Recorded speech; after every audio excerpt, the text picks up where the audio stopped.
Bà,ខ្ញុំបាទសូមគោរពជំរាបសួរដល់ពុកម៉ែបងប្អូនលោកយាយលោកតានិងប្រិយមិត្តទាំងអស់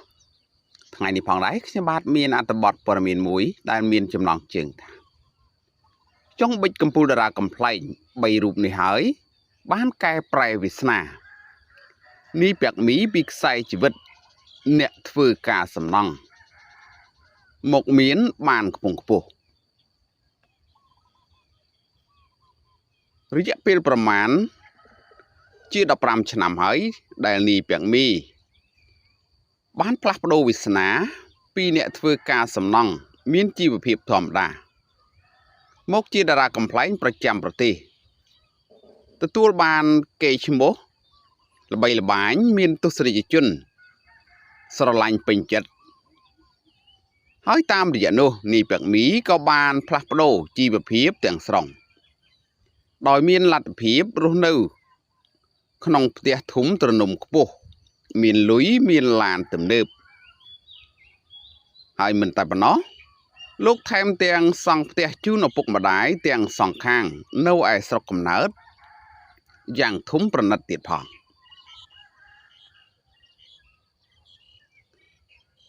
បើត្រឡប់ទៅកាលអតីតកាលបន្តិច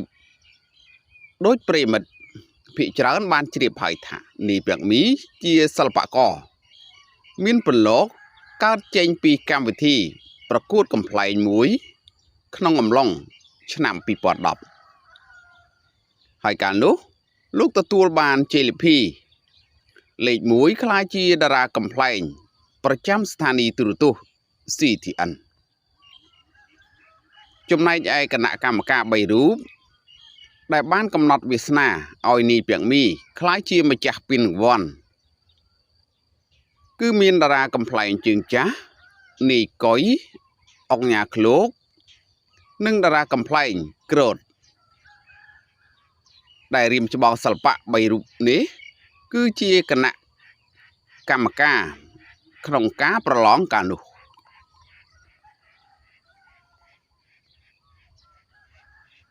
ត្បិតថាពេលវេលាកន្លងផុតទៅច្រើនឆ្នាំប៉ុន្តែជារឿយៗនីពាក់មីតែងដឹងគុណចំពោះរៀមច្បងទាំង3រូបខ្លាំងបំផុតហើយរៀមច្បងមួយរូបដែលបានដាក់ឈ្មោះឲ្យលោកថាពាក់មីរហូតមានការទទួលស្គាល់ដល់បច្ចុប្បន្នគឺអ្នកនាងកាតូរៀមច្បងក្នុងសិល្បៈទាំងប៉ុន្មានរូបនេះនីពាក់មីតែងរំលឹកដឹងគុណមិនភ្លេចពេលលោកចូលរួមក្នុងកម្មវិធីណាតែងលើកពីឈ្មោះរៀមច្បងទាំងអស់មកបង្ហាញប្រាប់មហាជនជារឿយៗ